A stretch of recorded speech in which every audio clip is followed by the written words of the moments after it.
Hello viewers, স্বাগত জানাচ্ছি বেলার ল্যাঙ্গুয়েজ স্কুলে।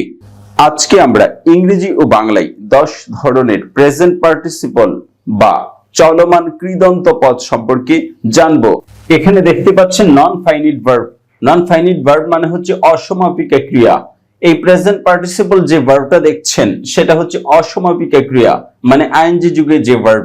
আইএনজি যুগে ভার্ব যেমন একটি হচ্ছে গো যাওয়া, গোয়িং যেয়ে বা যাওয়া, এইটা হচ্ছে প্রেজেন্ট পার্টিসিপল। আর এইটা বোঝার জন্য আমরা বাংলাতে একটু দেখে আসি। প্রকৃতি, বাংলাতে আমরা প্রকৃতি পড়েছি। প্রকৃতি মানে হচ্ছে শব্দের মূল অংশ, মানে একটি শব্দকে আপনি যখন ভেঙ্গে ভেঙ্গে ছোট করবেন সর্বশেষ যে অংশটা পাবেন সেটাই হচ্ছে শব্দের মূল অংশ। শব্দের মূল অংশটা হচ্ছে প্রকৃতি বা বেস ফর্ম, মানে root form of verb or noun. Noun অথবা ক্রিয়া বা ভার্বের বেসিক যে অংশটা সেটাই হচ্ছে প্রকৃতি, শব্দের মূল অংশ। যেমন জমি, এটা হচ্ছে একটি মূল শব্দ, তার সাথে আপনি অনেক কিছু যোগ করতে পারেন। দার যোগ করতে পারেন, জমিদার হয়ে যাবে। র দীর্ঘিকার যোগ করতে পারেন, জমিদারি হয়ে যাবে। তাহলে মূল শব্দের সাথে কিছু যোগ করে আমরা আজকের প্রেজেন্ট পার্টিসিপলটা 10 রকমে দেখবো, যাতে করে এই ধরনের উঠাতে ইংরেজি থেকে বাংলায় আর কোনো সমস্যা না হয়। তাহলে শব্দের মূল অংশকে বলা হয় প্রকৃতি বা বেসিক বা root form of verb or noun. আর এই মূল অংশের সাথে যা যোগ করবেন সেটা হচ্ছে প্রত্যয়। শব্দের মূল অংশের সাথে আরো কিছু যোগ করে যেটা হবে সেটা হচ্ছে প্রত্যয়। যেমন জমি, এটা হচ্ছে মূল অংশ প্রকৃতি, তার সাথে দাঁড় যোগ করে এটা প্রত্যয় হয়ে গিয়েছে। তাহলে ইংরেজির ক্ষেত্রেও যখন আপনি গো ভার্বটি ব্যবহার করবেন, এটা হচ্ছে প্রকৃতি বা মূল শব্দ, এটার সাথে যখন আইএনজি যোগ করে দেবেন তখন এটা প্রত্যয় হয়ে যাবে, এবং তখন এইটার অর্থ কি হবে সেইটা বুঝেই হচ্ছে আজকের আলোচ্য বিষয়। তাহলে প্রকৃতি আমরা বুঝে গিয়েছি একটি শব্দের মূল অংশ, তার সাথে যোগ করে যা হবে সেটা হবে প্রত্যয়, মানে আইএনজিটা। আর এখানে আরো একটি আছে কৃত প্রত্যয় এবং তদ্ধিত প্রত্যয়। কৃত প্রত্যয় হচ্ছে ভার্বের সাথে যে অংশটা যোগ হবে সেটা হচ্ছে কৃত প্রত্যয়, আর নাউনের সাথে যেটা যোগ হবে সেটা হচ্ছে তদ্ধিত প্রত্যয়। তাহলে আজকের আলোচনার বিষয় হচ্ছে কৃত প্রত্যয়, অর্থাৎ ভার্বের সাথে আরো কিছু যোগ করে যখন এই ভার্বটা আরো বড় করা হয় বা নাউন বানানো হয় তখন এটা হবে কৃত প্রত্যয়। যেমন গো একটি ভার্ব, এটার সাথে আইএনজি যোগ করে গোয়িং হয়ে গিয়েছে, তখন এটা হয়েছে একটি কৃত প্রত্যয়। ইট খাওয়া, এটি একটি ভার্ব, এই ভার্বের সাথে যখন আইএনজি যোগ করে একটি নাউন বানিয়ে ফেলবো তখন এটা হয়ে যাবে কৃত প্রত্যয়। ইট খাই, ইটিং খাওয়া, এই আকারটা যে এসছে এটাই হবে কৃত প্রত্যয়। তাহলে আজকের কাজ হচ্ছে কৃত প্রত্যয়, অর্থাৎ ভার্বের সাথে আইএনজি যোগ করে যখন আমি ইংরেজি ভার্বটাকে একটু বড় করে একটি নাউনের অর্থ বানাবো তখনই এটা হয়ে যাবে কৃত প্রত্যয় অথবা প্রেজেন্ট পার্টিসিপল। আজকের আলোচনার বিষয় হচ্ছে প্রেজেন্ট পার্টিসিপল 10 রকমে, আর এরপরে আলোচনা করব পাস্ট পার্টিসিপল 10 রকমে। তাহলে আজকে প্রেজেন্ট পার্টিসিপলটা বুঝতে পারলেই ইংরেজি অনেক কিছু জানা হয়ে যাবে, যেটা আমরা ইংরেজি বাক্য বা সেন্টেন্সের অর্থ উঠাতে গেলে বিপদে পড়ে যাই। তাহলে প্রেজেন্ট পার্টিসিপলটা আজকে আমরা খুব সহজেই শিখে যাব। শুরুতেই প্রেজেন্ট পার্টিসিপলের ইংরেজিতে একটা ডেফিনিশন দেখে নিচ্ছি। Present participle is a word that ends with ING. Present participle হচ্ছে একটি ওয়ার্ড বা ভার্ব যেটার সাথে আইএনজি যোগ করে অন্য একটি শব্দ গঠন করা হয়। এটা হচ্ছে আমরা দেখতে যা বুঝি সেই রকম একটা ডেফিনিশন। আর এখানে দেখুন অন্যরকমে আরো বলা হয়েছে, present participle describe an action that is occurring. কোন একটি কাজ ঘটছে সেই ক্ষেত্রে আমরা প্রেজেন্ট পার্টিসিপলটা ব্যবহার করব। তাহলে 10 রকমের প্রেজেন্ট পার্টিসিপল আমরা দেখে নিচ্ছি। আর প্রেজেন্ট পার্টিসিপল এখানে অর্থ বলে দিয়েছি চলমান কৃদন্ত পদ, অর্থাৎ একটা ক্রিয়া চলমান থাকবে এবং এটা অ্যাডজেক্টিভ বা এ জাতীয় একটি অর্থ দেবে। এখন সেন্টেন্সগুলো আমরা দেখে নিই এবং সাথে সাথে অর্থটা উঠিয়ে নিই এবং এইটা কিভাবে ব্যবহৃত হয়েছে তা পাশে লিখে আছে। প্রথম সেন্টেন্সটি দেখুন, আই এম ইটিং রাইস, আমি ভাত খাচ্ছি। তাহলে আই এম ইটিং রাইস এটা হচ্ছে present continuous tense.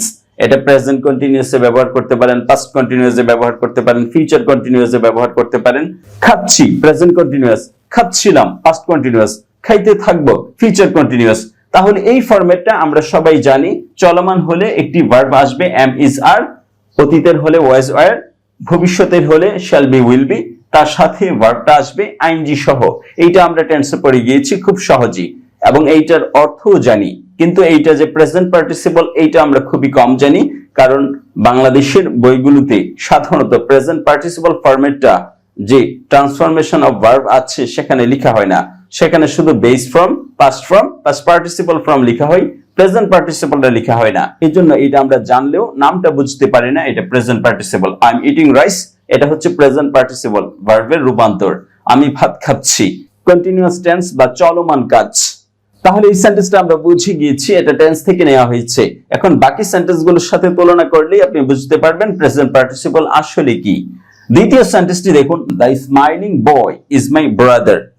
The smiling boy, তাহলে শুরুতে একটা বয় আছে, এই বয়ের আগে একটি ভার্ব এসছে, স্মাইল মানে হাসা, তার সাথে কিন্তু একটা আইএনজি চলে এসছে, তখন এটা হয়ে যাবে প্রেজেন্ট পার্টিসিপল। আর তখন এটার অর্থ হবে অ্যাডজেক্টিভের মতো বা দুষ্গুণের মতো।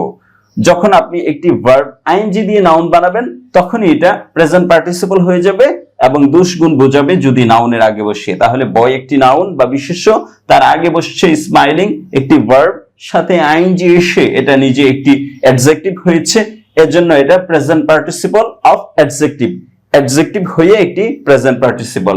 The smiling boy is my brother, হাসছে এমন লোকটি আমার ভাই। তাহলে স্মাইল অর্থ হচ্ছে হাসা, আর স্মাইলিং মানে হাসছে, একটি একার এসছে, এই একারটা হচ্ছে নন ফাইনিট মানে অসমাপ্ত। আর এমন এই শব্দটা যখন আপনি যোগ করবেন তখন এটা অ্যাডজেক্টিভের অর্থ চলে আসবে, হাসছে এমন, অথবা হাসা আকার দিলেও হয়ে যাবে, অথবা হাসছে শুধু একার দিলে হয়ে যাবে। কয়েকভাবে আপনি অর্থটা উঠাতে পারেন, হাসছে এমন, হাসা, অথবা হাস্যোজ্জ্বল, অথবা হাসছে, যেভাবে ইচ্ছে অর্থ উঠাতে পারেন, কিন্তু অ্যাডজেক্টিভের অর্থ দিতে হবে। Smiling boy is my brother, হাসছে এমন লোকটা আমার ভাই। আবার এরকম উঠানো যাবে না যে ছেলেটা হাসছে সেই ছেলেটা আমার ভাই, তখন কিন্তু আবার কমপ্লেক্স সেন্টেন্স ব্যবহার করতে হবে। এখানে কিন্তু সিম্পল সেন্টেন্স, এই পুরো অংশটা মিলে একটা সাবজেক্ট, এটা প্রেজেন্ট পার্টিসিপল নিয়ে এসে একটা সাবজেক্ট হয়ে গিয়েছে। আবার এইটাকে যখন আপনি একটা সেন্টেন্স বানিয়ে ফেলবেন তখন আবার কমপ্লেক্স সেন্টেন্সে উঠে যাবে, তখন আবার যেই ছেলেটা হাসছে সেই ছেলেটা আমার ভাই, এই স্মাইলিং এই শব্দটাকে একটা সেন্টেন্স বানিয়ে ফেলতে হবে। তা পরবর্তীতে আমি দেখাচ্ছি কিভাবে এই সেন্টেন্সটা বানানো হয়। আর এখানে পাশে যে লড় যোগ আই, লড়াই লেখা আছে, এই লড়টা হচ্ছে ভার্ব লড়ো, আর একসাথে হয়ে গিয়েছে লড়াই, তখন এটা হয়ে গিয়েছে একটা কৃদন্ত পদ বা প্রেজেন্ট পার্টিসিপল। আর তদ্ধিত প্রত্যয় তো এটা বলেছি, এটা যখন কোনো নাউনের সাথে আরো শব্দ যোগ হয়ে একটি নতুন শব্দ হয় তখন এটা হবে তদ্ধিত প্রত্যয়, আর ভার্বের সাথে যখন যোগ হয়ে একটি নতুন শব্দ হয় তখন এটা হবে কৃত প্রত্যয় বা present participle. The smiling boy is my brother, হাসছে এমন ছেলেটি আমার ভাই, অ্যাডজেক্টিভ হয়েছে। তারপরের সেন্টেন্সটি দেখুন, উই এনজয় প্লেইং ক্রিকেট, আমরা ক্রিকেট খেলা উপভোগ করি। উই এনজয় একটি ভার্ব এসছে, তারপরে প্লেইং, প্লে এসছে, এটা ভার্বের সাথে আইএনজি হয়ে গিয়েছে, দুটো ভার্ব পাশাপাশি হয়েছে, পরের ভার্বটা আইএনজি হয়ে যাবে। আর এছাড়াও এখানে আরো একটি নিয়ম এসছে, সেটা হচ্ছে জিরান। জিরান মানে হচ্ছে একটি ভার্ব যখন একটি নাউনের অর্থ দিবে তখন এটা জিরান হয়ে যাবে। উই এনজয় প্লেইং ক্রিকেট, আমরা ক্রিকেট খেলা উপভোগ করি, আমরা ক্রিকেট খেলা উপভোগ করি। তাহলে উপভোগ এটা হচ্ছে ভার্ব, আর খেলা এটা হয়ে গিয়েছে একটি নাউন, আইএনজি হয়ে এটা আকার হয়ে গিয়েছে। আমরা উপভোগ করি এতটুকু হচ্ছে সেন্টেন্স, আর খেলাটা হচ্ছে একটা জিরান, আমরা ক্রিকেট খেলা উপভোগ করি। উই এনজয় প্লেইং ক্রিকেট, আমরা ক্রিকেট খেলা উপভোগ করি, জিরান। জিরান মানে হচ্ছে ক্রিয়াবাচক বিশেষ্য পদ, কোন ক্রিয়া যখন নাউনের অর্থ দেয় তখন এটা হয়ে যাবে জিরান। তারপর এটি দেখুন, I saw him crossing the road, আমি তাকে রাস্তা পার হতে দেখলাম। আই স হিম আমি তাকে দেখলাম, ক্রসিং দ্য রোড রাস্তা পার হতে, তাহলে এখানে আইএনজি এসছে ক্রসিং এর সাথে। এখানে কিছু ভার্ব আছে, সি, হিয়ার, এগুলো হচ্ছে পারসেপশন ভার্ব, অর্থাৎ যেগুলো অনুধাবন করা হয়। এই সমস্ত ভার্বের পরে যখন কোনো নাউন আসে তারপরে আবার একটি ভার্ব আসে তখন ওই ভার্বের সাথে আইএনজি হয়ে যায়, এটাই হয়েছে present participle. I saw him crossing the road, আমি তাকে রাস্তা পার হতে দেখলাম, তখন এই আইএনজির অর্থ হয়ে যাবে হতে, এটা আর তখন ভার্ব থাকবে না, একটি প্রেজেন্ট পার্টিসিপল হয়ে যাবে। আই স হিম, এই সটা হচ্ছে মেইন ভার্ব, আর ক্রসিং এটা হচ্ছে present participle. I saw him crossing the road, আমি তাকে রাস্তা পার হতে দেখলাম। C here, perception of verb, কিছু ভার্বের পর আরেকটি ভার্ব আসলে আইএনজি হয়ে যায়। তারপরটা দেখুন, don't waste time watching TV, TV দেখে সময় নষ্ট করো না। ডোন্ট ওয়েস্ট টাইম, তাহলে ওয়েস্ট হচ্ছে এখানে ভার্ব। এইরকম কতগুলো ভার্ব আছে, তারপরে যদি আরেকটা ভার্ব আসে পরের ভার্বের সাথে আইএনজি হয় এবং অর্থটা হয়ে যায় নন ফাইনিট বা একার বা আকার এরকম দিয়ে কিছু, অথবা রস্বীকার দিয়েও আসতে পারে, একার আকার রস্বীকার। তাহলে এখানে দেখে এই একারটা হয়েছে এই আইএনজির অর্থ। তাহলে টিভি দেখে সময় নষ্ট করো না, এটা হচ্ছে মেইন ভার্ব, আর এটা হচ্ছে নন ফাইনিট হয়ে present participle. West, speed, catch, find, এই ভার্বগুলো, এই চারটা ভার্ব আছে, তারপরে আরো একটা ভার্ব যদি আসে তাহলে পরের ভার্বটার সাথে আইএনজি হয়ে প্রেজেন্ট পার্টিসিপল অর্থ দেয়, তখন এর অর্থ আসতে পারে একার আকার অথবা রস্বীকার। এখানে এসছে একার। Don't waste time watching TV, TV দেখে সময় নষ্ট করো না বা টেলিভিশন দেখে সময় নষ্ট করো না। তারপরের সেন্টেন্সটি দেখুন, আই লেফট দ্য রুম লাফিং, আমি হাসতে হাসতে কক্ষ ত্যাগ করলাম। দুটি ভার্ব যদি থাকে পরের ভার্বটি আইএনজি হয়, তখন এর অর্থ হবে দুটো একার অথবা কোনো একটি শব্দের দ্বিত্ব হবে, হাসতে হাসতে, নাচতে নাচতে, কাঁদতে কাঁদতে, এইরকম। আই লেফট দ্য রুম লাফিং, আমি হাসতে হাসতে কক্ষ ত্যাগ করলাম। I left the room crying, আমি কাঁদতে কাঁদতে কক্ষ ত্যাগ করলাম। I came the room dancing, আমি নাচতে নাচতে কক্ষে আসলাম।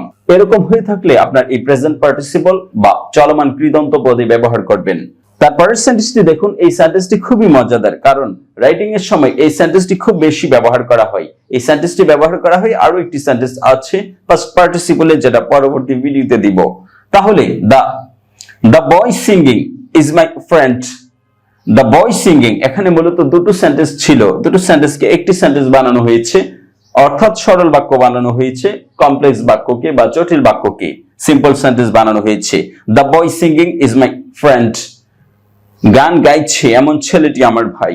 তাহলে গান গাইছে, দ্য বয় সিঙ্গিং, এই আইনজি যুক্ত ভার্বটি যখন একটি নাউনের পরে আসবে তখন আপনাকে বুঝে যেতে হবে এইটা একটা সেন্টেন্স ছিল কন্টিনিউয়াস টেন্স, এবং এই সেন্টেন্সটার ইজ বাদ দেওয়া হয়েছে এবং রিলেটিভ যে চিহ্নটা আছে সেটাও বাদ দেওয়া হয়েছে, হুইচ বা দ্যাট এরকম থাকলে এটা বাদ দেওয়া হয়েছে, সাথে ইজ আর এম এগুলো থাকলে এগুলো বাদ হয়ে যায়।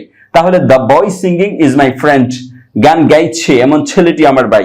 অর্থ উঠানোর ক্ষেত্রেও কিন্তু আপনি সরল অর্থ উঠাবেন, কমপ্লেক্স বা জটিল বাক্যের মতো উঠানো যাবে না, অর্থাৎ দুটো বাক্যের অর্থ উঠানো যাবে না, একটি বাক্যের অর্থ উঠাতে হবে। কোন জায়গাটি ছোট হয়েছে তা আমি দেখাচ্ছি। The boy who is singing, who is singing, যে গাইছে, the boy who is singing, যে ছেলেটি গাইছে।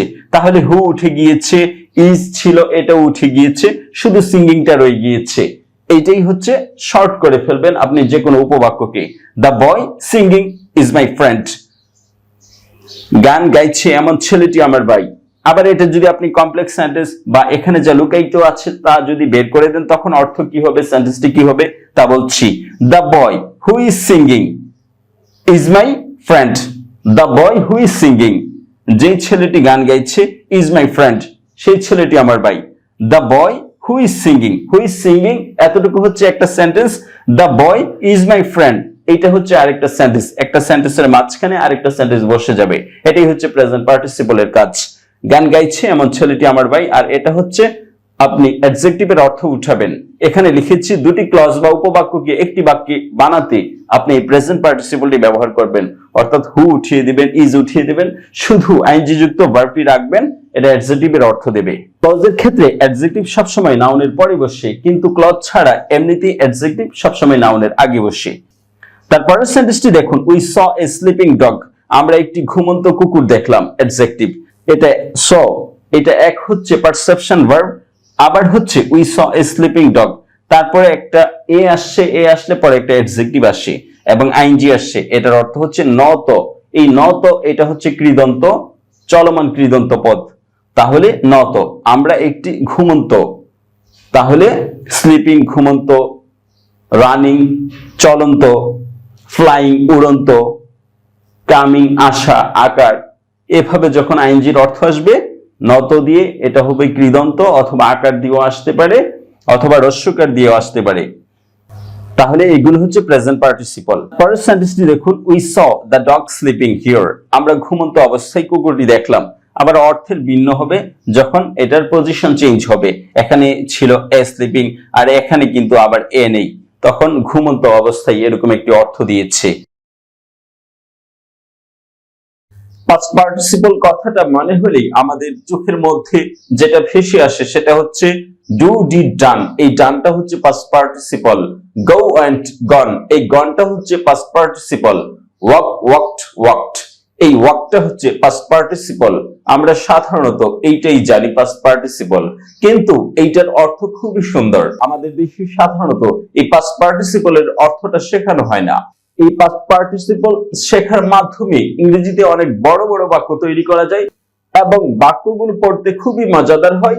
যে কোনো কমপ্লেক্স বা কম্পাউন্ড সেন্টেন্সকে খুব সহজেই সরল বাক্যে পরিণত করা যায় এই পাস্ট পার্টিসিপল দিয়ে। তাহলে আমরা দেখে নিচ্ছি এই পাস্ট পার্টিসিপলটা। এখানে লেখা আছে পাস্ট পার্টিসিপল কৃত, কৃদন্ত পদ। এর আগে আমরা পড়েছিলাম প্রেজেন্ট পার্টিসিপল অর্থাৎ চলমান কৃদন্ত পদ, আর আজকে এটা হচ্ছে পাস্ট পার্টিসিপল কৃত, কৃদন্ত পদ। কৃদন্ত মানে হচ্ছে আপনি প্রত্যয় পড়েছেন বা প্রাতিপদিক পড়েছেন। এর অর্থ হচ্ছে আপনি কোনো একটি ক্রিয়ার আসল অংশটা বা মূল অংশটাকে বলা হয় প্রাতিপদিক, এবং এইটার সাথে যখন চলমান কিছু যোগ করবেন তখন চলে যাবে প্রেজেন্ট পার্টিসিপলে। আর যখন কোনো কিছু হয়ে গিয়েছে এরকম অ্যাডজেক্টিভ বোঝাবেন তখন চলে যাবে এটা পাস্ট পার্টিসিপলে। অর্থাৎ কোনো কাজ চলছে এমন বোঝালে প্রেজেন্ট পার্টিসিপল, আর এটা হয়ে গিয়েছে এরকম বোঝাতে পাস্ট পার্টিসিপল। তাহলে ক্রিয়ার সাথে আমরা কোনো কিছু শেষে যোগ করে যে নতুন একটি পদ সৃষ্টি করি সেটাই হচ্ছে কৃত, কৃদন্ত পদ। এবং অ্যাডজেক্টিভ হতে হবে চলমান যেন না হয়, চলমান হলে আবার প্রেজেন্টে চলে যাবে। তাহলে পাস্ট পার্টিসিপলটা আমরা ইংরেজিতে একটু দেখে নিচ্ছি, যেটা সাধারণত আমরা সচরাচর মনে করে থাকি। The verb that ends with ed is called past participle. যে ভার্বটা ed যুগে শেষ হয় সেটাই হচ্ছে পাস্ট পার্টিসিপল। এটা হচ্ছে সাধারণ কথা, কিন্তু ed ছাড়াও আরো অন্যান্য অংশ দিয়েও এটা পাস্ট পার্টিসিপল হতে পারে। যেমন এখানে ne দিয়ে হয়েছে, এখানেও ne দিয়ে হয়েছে, এখানে ed দিয়ে হয়েছে। তাহলে সবকিছু মনে রাখার জন্য আমাদেরকে এই ডেফিনেশনটা মনে রাখলেই হবে। The verb that ends with ed is called past participle. অর্থাৎ এখানে ইডির মতো অন্য কিছুও থাকতে পারে। আর বাংলায় কিভাবে এর অর্থটা আসবে? বাংলায় আসতে পারে ইত, কৃত, সমাপ্ত, ত, আকার ইত্যাদি দিয়ে প্রকাশিত। অ্যাডজেক্টিভটি কৃত, কৃদন্ত পদ। তাহলে এইভাবে অর্থ আসতে পারে। এই অর্থটা কিভাবে আপনি মেলাবেন তা এই সেন্টেন্স গুলো দেখলেই আপনি বুঝে যাবেন খুব সহজেই। তাহলে প্রথম সেন্টেন্সটি আমরা দেখছি, যেটা সচরাচর আমরা দেখে থাকি বা ব্যবহার করে থাকি, আর এর পরে লেখা হয়েছে মজার সেন্টেন্স গুলো। তাহলে প্রথম সেন্টেন্সটা আমরা দেখি। এখানে লেখা আছে with has, have, had and will have. অর্থাৎ present perfect tense, active tense বা কর্তা প্রধান যে বাক্যগুলো ব্যবহার করে থাকি সেখানে আমরা অক্সিলারি ভার্বের পরে একটি ভার্ব পাই, সেটা হচ্ছে ভার্বের 3 নাম্বারটা অর্থাৎ পাস্ট পার্টিসিপল। যেমন I had left the room, আমি রুমটি ত্যাগ করেছি বা কক্ষটি ত্যাগ করেছি। বিফোর হি কেম, তার আসার আগে, তার আসার আগে আমি কক্ষটি ত্যাগ করলাম। তাহলে হ্যাড লেফট, হেড এসছে, তারপরে হচ্ছে ভার্বের 3 নাম্বারটা আসছে, এটাই হচ্ছে পাস্ট পার্টিসিপল। এটা সাধারণত আমরা জেনে থাকি। এর অর্থ অতীতে হলে গিয়েছিল, বর্তমানে হলে গিয়েছে, ভবিষ্যতে হলে গিয়ে থাকবে, এরকম ভাবে আসবে। তাহলে এখানে লেফট আসছে, ত্যাগ করেছিল, বর্তমানে হলে ত্যাগ করেছে এবং ভবিষ্যতে হলে ত্যাগ করে থাকবে, এইভাবে অর্থ আসতে পারে। I had left the room before he came, তার আসার আগে আমি কক্ষ ত্যাগ করলাম। I had left the room, আমি কক্ষ ত্যাগ করলাম। তাহলে এইভাবে এখানে অর্থ এসছে। এটা আমরা জানি, সাধারণত টেন্সে পড়েছি কর্তাবাচক অর্থাৎ অ্যাক্টিভ ভয়েসে। আবার প্যাসিভ ভয়েসে দেখুন এই পাস্ট পার্টিসিপলটা কখন আসে। With am, is, are, was, were, shall be, will be. Present অথবা কন্টিনিউয়াস এর ফরম্যাটে এই প্যাসিভটা হয়ে থাকতে পারে, অথবা had been, have been, has been, will have been, shall have been এর পরেও এই ভার্বের 3 নাম্বার ফর্মটি অর্থাৎ পাস্ট পার্টিসিপলটি হতে পারে। যেমন দ্য রুম ওয়াজ ক্লিনড, রুমটি পরিষ্কার করা হয়েছিল। তাহলে ওয়াজ ক্লিনড, করা হয়েছিল, পরিষ্কার করা হয়েছিল, এভাবে আসতে পারে। Am, is, are, was, were এর পরে ভার্বের 3 নাম্বারটা আসবে। এটা হচ্ছে কর্মপ্রধান বাক্যে রুমটি বা কক্ষটি পরিষ্কার করা হয়েছিল, এই কর্মটি আগে এসছে, তখন এইভাবে অর্থ হয়ে থাকে। পাস্ট পার্টিসিপলের ওয়াজ, ওয়্যার এরকম একটা বি ভার্ব আসবে, তারপর ভার্বের 3 নাম্বার ফর্মটি আসবে, এটা প্যাসিভ ভয়েস বা কর্মপ্রধান বাক্যে। তাহলে কর্তা প্রধান এবং কর্মপ্রধান এই দুইটা ফরম্যাট আমরা সাধারণত টেন্স এবং ভয়েসে দেখে থাকি এবং আমরা এর অর্থটাও বুঝি। আরেকটা হচ্ছে past form of modal verb. আমরা সাধারণত মডাল ভার্ব গুলো জানি। মডাল ভার্ব কোনগুলো? যেগুলো দিয়ে কোনো সক্ষমতা বোঝাবে, যেমন ক্যান, কুড, মে, মাইট। এইগুলো হচ্ছে মডাল ভার্ব, যেগুলো দিয়ে সক্ষমতা বা এবিলিটি বোঝায়। তাহলে এই ক্ষেত্রে যখন অতীতের কোনো অর্থ ব্যবহার করবেন, সেই ক্ষেত্রে আবার এই ভার্বের 3 নাম্বার ফর্মটি আনবেন। যেমন আই শুড হ্যাভ গন, আমার যাওয়ার কথা ছিল। প্রেজেন্টটা হচ্ছে আই শুড গো, আমি যাই বা আমার যাওয়া উচিত। এর অতীতেটা হয়ে গিয়েছে আই শুড হ্যাভ গন, আমার যাওয়ার কথা ছিল। তাহলে এভাবে শুড হ্যাভ থাকলে পরে ভার্বের 3 নাম্বারটা আসে বা পাস্ট পার্টিসিপলটা আসে। তাহলে মডাল ভার্বের অতীত অর্থ বোঝাতে ভার্বের 3 নাম্বার ফর্ম বা পাস্ট পার্টিসিপলটি আসে। তারপরেরটি দেখুন, to short clause or passive voice. এইটা সবচেয়ে বেশি ব্যবহৃত হয়। আপনি যে কোনো সেন্টেন্স লিখতে গেলে যখন আপনি বাক্যের মানটা উন্নত করতে চান, তখন আপনাকে এই ফরম্যাটটি ব্যবহার করতে হবে। যেমন দ্য ট্রি, গাছ, ফলান, পতিত, অন দ্য রোড, রাস্তার মধ্যে, ইজ মাইন, এইটা আমার। তাহলে এখানে মূলত দুটো সেন্টেন্স ছিল বা দুটো ক্লজ বা উপবাক্য ছিল। একটা বাক্য হচ্ছে দ্য ট্রি ইজ মাইন, এই গাছটা আমার। আর আরেকটা বাক্য হচ্ছে which was fallen on the tree, যেটা রাস্তায় পড়েছিল।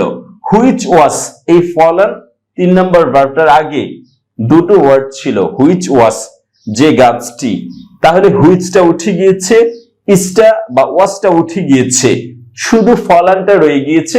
এটাই হচ্ছে পাস্ট পার্টিসিপলের কাজ। এবং এইভাবে সেন্টেন্সটা ব্যবহার করবেন।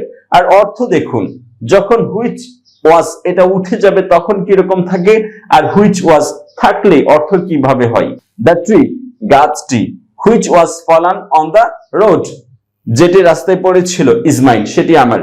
কিন্তু এখানে কিন্তু হুইচ ওয়াজ নেই। তাহলে অর্থটা কিভাবে আসবে? The tree fallen on the tree, রাস্তায় পড়ে থাকা আমার গাছটি। তাহলে ফলান মানে হচ্ছে পড়ে থাকা, একটি আকার আসবে, একটি আকার এসে এটা অর্থ হয়ে যাবে, তখন এটা হয়ে যাবে সরল বাক্য। আর হুইচ ওয়াজ দিলে এটা হয়ে যাবে কমপ্লেক্স সেন্টেন্স বা জটিল বাক্য। তাহলে জটিল বাক্যকে এভাবে পাস্ট পার্টিসিপল দিয়ে আপনি সরল বাক্যে পরিণত করতে পারেন, তখন সেন্টেন্সটা অনেক সুন্দর হয়। The tree fallen on the road is mine, রাস্তায় পড়ে থাকা গাছটি আমার। আর কমপ্লেক্স হলে হবে the tree which has fallen on the road, যে গাছটি রাস্তায় পড়েছিল সে গাছটি আমার। এভাবে হবে জটিল বাক্যের অর্থ। আর সরল বাক্যে হলে রাস্তায় পড়া গাছটি আমার। কিন্তু এখানে জটিল বাক্যটি লুকায়িত আছে সিম্পল বা সরল বাক্যে। আশা করি এটা বুঝে গিয়েছেন পাস্ট পার্টিসিপল কিভাবে ব্যবহৃত হয়েছে। সাবজেক্টের পরে একটি ভার্বের 3 নম্বর ফরম্যাটটি চলে এসেছে, হুইচ ওয়াজ, এটা লুকায়িত আছে এখানে। আর লুকায়িত থাকলে অর্থটাও লুকায়িত থাকবে। এখানে অর্থটা হুইচ ওয়াজ এর উঠবে না, শুধু সরল বাক্যের অর্থ উঠবে, রাস্তায় পড়ে থাকা গাছটি আমার। আর জটিল বাক্য হলে হবে যে গাছটি রাস্তায় পড়েছিল সেই গাছটি আমার। তারপরেটি দেখুন, used after direct object. Direct বা সরাসরি কর্মের পরে যখন ব্যবহৃত হয়, তখন আবার ভার্বের 3 নম্বর ফরম্যাট বা পাস্ট পার্টিসিপলটি ব্যবহৃত হয়। যেমন আই ওয়ান্ট দিস বুক, আমি এই বইটি চাই। রিটেন বাই রহিম, রহিমের দ্বারা লিখা। তাহলে আমি বইটি চাই, এটা হচ্ছে এই সেন্টেন্সটার অর্থ। লিখা, রহিমের লিখা বা রহিমের দ্বারা লিখা, এটার অর্থ হবে রিটেন বাই রহিম। ভার্বের 3 নাম্বারটা আসলে এভাবে অর্থ হয়, শেষে একটা আকার হয়, লিখা। আর রাইট অর্থ হচ্ছে লিখো, এখানে হয়ে যাবে লিখা, রহিমের লিখা অথবা রহিমের দ্বারা লিখা। এইটা হচ্ছে এই রিটেন বাই রহিমের অর্থ। এটাই হচ্ছে পাস্ট পার্টিসিপল। আবার এখানে কিছু বিশেষ শব্দ আছে, ওয়ান্ট, যেটি আরো কিছু শব্দ আছে, যার পরে একটা ডাইরেক্ট অবজেক্ট আসে, তারপরে এই রিটেন বা পাবলিশড এরকম ভার্বগুলো আসে। I want this book written by Rahim, রহিমের দ্বারা লেখা বইটি আমি চাই, অথবা রহিমের লেখা বইটি আমি চাই। এইভাবে আসে পাস্ট পার্টিসিপলের অর্থ। তারপরেটি দেখুন, অ্যাজ এন অ্যাডজেক্টিভ, অ্যাডজেক্টিভ হিসেবে অর্থাৎ নাউনের আগে এই ভার্বের 3 নম্বর ফরম্যাটটি বসে একটি অ্যাডজেক্টিভের অর্থ দিতে পারে। আর এইটা আরো মজাদার, যেমন কুকড রাইস, রান্না করা ভাত। কুকড রাইস, রান্না করা। কুক মানে হচ্ছে রান্না করি। যখন এটা ভার্বের 3 নম্বর ফরম্যাটটি আসবে তখন একটি আকার চলে আসবে, এখানে দিয়েছি আমি আকার। রান্না করা, কুকড, রান্না করা ভাত। ক্যান বি ফেড হিম, তাকে খাওয়ানো যেতে পারে। তাহলে কুকড রাইস, রান্না করা ভাত, রান্না করা ভাত তাকে খাওয়ানো যেতে পারে। অথবা এটার অর্থ কৃত, রান্নাকৃত ভাত তাকে খাওয়ানো যেতে পারে, ডান মানে কৃত, এরকম অর্থ নিয়ে আসতে পারেন। তারপর এটি হচ্ছে I found the house burn, আমি ঘরটি পোড়া দেখলাম বা পোড়া অবস্থায় পেলাম। এইরকম ক্ষেত্রে আপনি শেষে একটি ভার্বের 3 নম্বর ফরম্যাট এনে এটার অর্থ নিতে পারেন পোড়া, মানে একটা আকার দিতে পারেন। আই ফাউন্ড দ্য হাউস, আমি ঘরটি পেলাম বা দেখলাম, বার্ন পোড়া অবস্থায় বা পোড়া, দুইভাবে আপনি বলতে পারেন ভার্বের 3 নম্বর ফরম্যাটটি ব্যবহার করে। তারপর এটা দেখুন, কিছু কিছু ফ্রেজ বা শব্দগুচ্ছ আপনি এভাবে গঠন করবেন।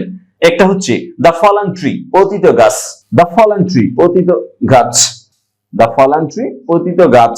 তাহলে এখানে ফলান মানে হচ্ছে পতিত, এই ত চলে এসছে। তারপর এটা দেখুন রিটায়ার্ড টিচার, অবসরপ্রাপ্ত শিক্ষক। তাহলে রিটায়ার্ড এটি যোগ করে ভার্বের 3 নম্বর ফর্মটি যখন নাউনের আগে আসবে তখন এর অর্থ হয়ে যাবে অ্যাডজেক্টিভ, অবসরপ্রাপ্ত। তারপর হচ্ছে কাল্টিভেটেড ল্যান্ড, চাষকৃত জমি। এভাবে আপনি গঠন করতে পারেন ভার্বের 3 নম্বর ফরম্যাট বা পাস্ট পার্টিসিপল দিয়ে। তাহলে পাস্ট পার্টিসিপলের কাজ হলো অ্যাডজেক্টিভের মতো কাজ করবে, যে কোনো নাউন প্রোনাউনের আগে বসতে পারে এবং ক্লজের ক্ষেত্রে পরে বসতে পারে। এভাবে পাস্ট পার্টিসিপল দ্বারা কৃত, সমাপ্ত, তো, আকার ইত্যাদি অর্থ প্রকাশ করে যে কোনো বড় বড় সেন্টেন্স আমরা লিখতে পারি। এখানে লেখা আছে জিরান বা ক্রিয়াবাচক বিশেষ্য। জিরান বা ক্রিয়াবাচক বিশেষ্য আমরা সাধারণত জানি নাউন বা বিশেষ্য। এই নাউনের মধ্যে অনেক কিছু থাকতে পারে, জাতিবাচক বিশেষ্য, নামবাচক বিশেষ্য, এভাবে থাকতে পারে। আর এটা হচ্ছে ক্রিয়াবাচক বিশেষ্য, অর্থাৎ ক্রিয়া বা ভার্ব থেকে যেই নাউন বা বিশেষ্যটা গঠন করা হয় সেটাই হচ্ছে ক্রিয়াবাচক বিশেষ্য। আমরা শুরুতে এর ইংরেজি ডেফিনেশন বা সংজ্ঞাটা দেখছি। A gerund is formed by adding ing to a verb and functions as a noun. A gerund is formed by adding ing to a verb. ভার্বের শেষে ing যোগ করে gerund বা নামবাচক বিশেষ্য গঠন করা হয় and functions as a noun, এবং এইটা নাউন হিসেবে বা বিশেষ্য হিসেবে কাজ করে। বাংলায় এর ডেফিনিশন বা সংজ্ঞাটা দেখছি। যে বিশেষ্য পদ ক্রিয়ার নাম নির্দেশ করে তাকে ক্রিয়াবাচক বিশেষ্য বলে। মানে ক্রিয়া বা ভার্বের সাথে যখন আইএনজি যোগ করে একটি নামবাচক বিশেষ্য গঠন করব তখন এটা হবে জিরান। উদাহরণ দেখলে আমরা খুব সহজেই বুঝে যাব এবং এটা কত ভাবে আসে সবগুলো এখানে লেখা হয়েছে। শুরুতে আমরা দেখছি অ্যাজ আ সাবজেক্ট, কর্তা হিসেবে, অর্থাৎ সেন্টেন্সের শুরুতে এই জিরানটি আসবে, মানে একটি ভার্ব আসবে, সাথে আইএনজি আসবে এবং এই আইএনজিটা এসে এটা আর ভার্ব থাকবে না, এটা একটা বিশেষ্য হয়ে যাবে। কোন ধরনের বিশেষ্য? ক্রিয়াবাচক বিশেষ্য। তাহলে এখানে দেখুন writing in English is my work, ইংরেজি লেখা আমার কাজ। রাইটিং ইন ইংলিশ, ইংরেজি লেখা, রাইট মানে লিখি, লিখি, লিখলাম, লিখে থাকবো, এভাবে যখন ব্যবহৃত হবে তখন এটা ভার্ব বা কাল বোঝাই, টেন্সে চলে যাই। আর যখন আইএনজি ব্যবহার করব তখন এটা লিখি, লিখলাম, লিখবো এরকম কিছু হবে না, শেষে একটা আকার হবে। শেষে একটা আকার থাকলে এটা দেখতে ভার্বের মতো বা ক্রিয়ার মতো হলেও এটা কিন্তু একটা নাউন, এবং এইটা হচ্ছে ক্রিয়াবাচক বিশেষ্য বা জিরান। শেষে যখন আকার দেখবেন তখন এটা ভার্বের কাজ করে না, নাউনের কাজ করে। Writing English is my work, ইংরেজি লেখাটা আমার কাজ। রাইটিং ইন ইংলিশ এতটুকু হচ্ছে একটি নাউন, এইটাও নাউন, এইটাও নাউন, মাঝখানে একটি প্রেপোজিশন ব্যবহৃত হয়েছে, এটা হচ্ছে ভার্ব ইজ, তারপরে মাই ওয়ার্ক, এটা হচ্ছে অবজেক্ট বা কর্ম। তাহলে ভার্বের শেষে আইএনজি যোগ হয়ে একটি নাউনের কাজ করেছে, এটাই হয়েছে জিরান। আর বাংলায় এর সাথে একটি আকার হবে, মানে ভার্ব যা আছে তার সাথে একটি আকার হলে এটা দেখতে ভার্ব বা ক্রিয়ার মতো হলেও এটা মূলত ক্রিয়াবাচক বিশেষ্য বা নাউন। তারপরের সেন্টেন্সটি দেখুন, swimming is a good exercise, সাঁতার কাটা একটি ভালো ব্যায়াম। Swimming is a good exercise, এটা কর্তা হিসেবে বা সাবজেক্ট হিসেবে সেন্টেন্সে ব্যবহৃত হয়েছে। সুইম, সাঁতার কাটা, এটা একটা ভার্ব, কিন্তু এটা নাউন হিসেবে ব্যবহার করতে হলে আপনার শেষে আইএনজি ব্যবহার করতে হবে এবং তখন এর অর্থ হয়ে যাবে আকার। সাঁতার কাটা মানে সাঁতার কাটাটা একটা ভালো কাজ, এটা সাবজেক্ট বা কর্তা হিসেবে ব্যবহৃত হয়েছে। ভার্ব থেকে যেহেতু নাউন হয়েছে এর জন্য এটা ক্রিয়াবাচক বিশেষ্য। তারপরের সেন্টেন্সটি দেখুন, watching TV is my hobby, TV দেখা আমার শখ। ওয়াচিং টিভি, ওয়াচ মানে দেখা, এটা কালে পড়েছে, ভার্ব হয়েছে। ওয়াচিং আইএনজি যোগ করে এটা যখন একটি সাবজেক্টের জায়গায় বসাবো তখন এটা আকার হয়ে যাবে দেখা, টিভি দেখা বা টেলিভিশন দেখা। ইজ মাই হবি আমার শখ, ইজ হচ্ছে ভার্ব এখানে। তাহলে কর্তা হিসেবে যেই সকল ভার্ব শেষে আইএনজি যোগ করে ক্রিয়াবাচক বিশেষ্য বা নাউন হিসেবে কাজ করবে সেটাই হচ্ছে জিরান এর সাবজেক্টিভ ফর্ম। আবার এখানে আরেকটা বিষয় খুবই লক্ষণীয় যে ভার্বাল নাউন আমরা জানি, ভার্বাল নাউন মানে ভার্ব থেকে যে নাউনটা গঠন হয়েছে ভার্বাল নাউন, আবার এর সাথে একটু পার্থক্য আছে যেটা পরবর্তী ভিডিওতে আলোচনা করব। তারপরটি দেখুন direct object of a sentence, সেন্টেন্সের মুখ্য কর্ম বা সরাসরি কর্ম। আই লাইক রাইটিং বাংলা, আমার বাংলা লেখা পছন্দ। আই লাইক আমি পছন্দ করি, এতটুকু সেন্টেন্স হয়ে গিয়েছে। রাইটিং এটা হচ্ছে অবজেক্ট হিসেবে ব্যবহৃত হয়েছে সেন্টেন্সের মধ্যে এবং এটা সরাসরি অবজেক্ট মানে মুখ্য কর্ম, আর বাংলা এটা হচ্ছে গৌণ কর্ম। সরাসরি যেটা আসবে সেটার সাথে ভার্ব হলে আইএনজি যোগ হয়ে জিরান বা বিশেষ্যের কাজ করবে। আমার বাংলা লেখা পছন্দ, লাইক মানে হচ্ছে পছন্দ করি, আর রাইটিং মানে হচ্ছে লেখা, লিখলাম লিখে থাকবো তখন আবার ভার্ব হয়ে যাবে। আর শুধু লেখা থাকলে এটা একটা ক্রিয়াবাচক বিশেষ্য বা জিরান হয়ে যাবে। আই এম ডান ইটিং, আমার খাওয়া হয়ে গিয়েছে। আই এম ডান সেন্টেন্স শেষ হয়ে গিয়েছে বা বাক্য শেষ হয়ে গিয়েছে, পরে একটা ইটিং এসছে ভার্বের সাথে আইএনজি যোগ হয়ে এটার অর্থ হয়ে গিয়েছে আকার খাওয়া। আই এম ডান ইটিং, আমার খাওয়া হয়ে গিয়েছে। এইটা আবার বিভিন্ন রকম, আপনি অনেক সাবজেক্ট দিয়ে করতে পারেন এবং ভার্বটা এখানে পরিবর্তিত হবে, এখানে কিছুই পরিবর্তন হবে না কারণ এটা একটা জিরান। আই এম ডান ইটিং, আমার খাওয়া হয়ে গিয়েছে, আমার ঘুমানো হয়ে গিয়েছে, আমার ঘুমানো হয়, আমার খাওয়া হয়। এইরকম সেন্টেন্স গুলো আবার আপনি জিরান দিয়ে করতে পারেন, আবার প্যাসিভ ভয়েস দিয়েও করা যায়। তারপরের সেন্টেন্সটি হচ্ছে এভরিওয়ান লাভস ইউর কুকিং, সবাই তোমার রান্না পছন্দ করে।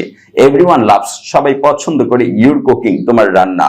তাহলে কুক মানে হচ্ছে রান্না করা, কুকের সাথে আইএনজি এসে যখন রান্না হয়ে গিয়েছে আকার হয়ে গিয়েছে তখন এটা জিরান হয়ে গিয়েছে বা ক্রিয়াবাচক বিশেষ্য হয়ে গিয়েছে বা নাউন হয়ে গিয়েছে।